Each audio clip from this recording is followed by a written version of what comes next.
Fala aí, galera! Vocês são organizados? Não? Então vem comigo que hoje a aula é de tabela periódica. Caramba, eu preciso arrumar o quarto, hein?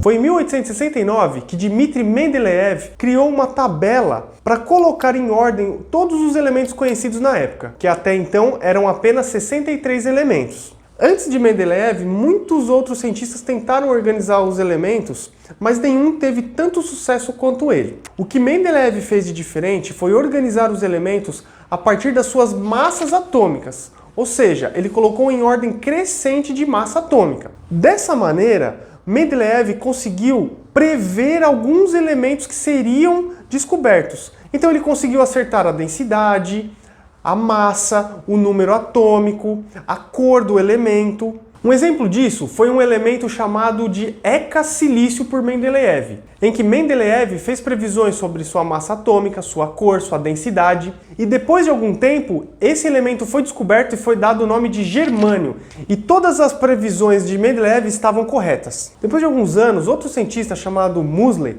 percebeu alguns erros nessa tabela de Mendeleev. Foi aí que ele começou a organizar os elementos por ordem de número atômico, ou seja, pela quantidade de prótons que cada elemento tem no seu núcleo. E é dessa maneira que a tabela periódica hoje é organizada. A gente precisa entender como que a tabela periódica ela é organizada. A tabela possui 7 linhas horizontais que nós chamamos de períodos. E também possui 18 linhas verticais que chamamos de grupos ou famílias. Os períodos são importantes porque a gente consegue determinar quantas camadas eletrônicas um elemento tem. Por exemplo, o sódio está no terceiro período da tabela periódica.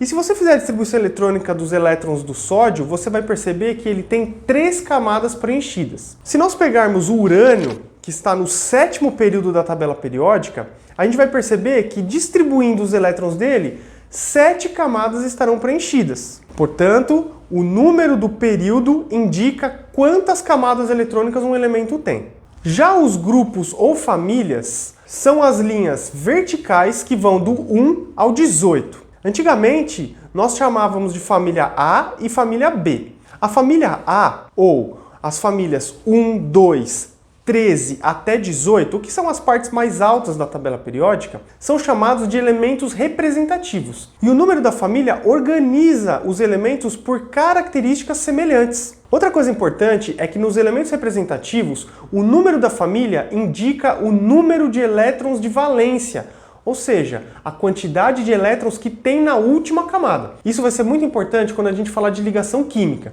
E eu vou deixar aqui um vídeo para vocês sobre ligações. Agora, uma coisa que vocês têm que ter atenção é o seguinte. O elemento está na família 1, ele tem um elétron na última camada. Família 2, 2 elétrons na última camada. Da 13 até a 18, lembra da regra do octeto. Um elemento pode ter até 8 elétrons na última camada. Então, os elementos da família 13 até 18 tem 3 até 8 elétrons na última camada. Outra observação que você tem que ter aqui são os lantanídeos e os actinídeos, que eles ficam abaixo da tabela periódica. Isso acontece simplesmente para você ter uma maior comodidade na hora de representar a tabela periódica. Se você deixasse esses elementos no meio da tabela, ela ficaria dessa maneira. Então ficaria muito ruim para você observar a tabela periódica.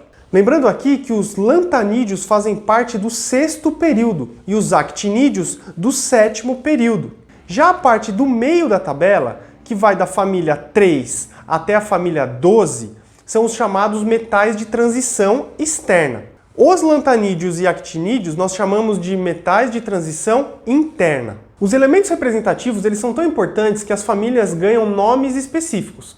A família 1 são os chamados metais alcalinos. Alcalinos porque quando eles são misturados com água, eles formam álcalis, formam bases. Por exemplo, o sódio misturado com água forma hidróxido de sódio, que é a famosa soda cáustica. Os elementos da família 2 ou 2A são os chamados metais alcalinos terrosos.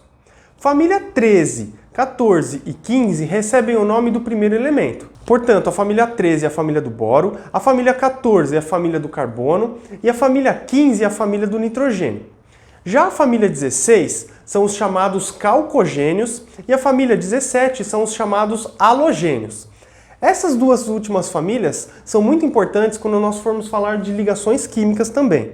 E para finalizar, nós temos a família 18, que são os chamados gases nobres. Esse nome se dá pela baixa reatividade desses gases.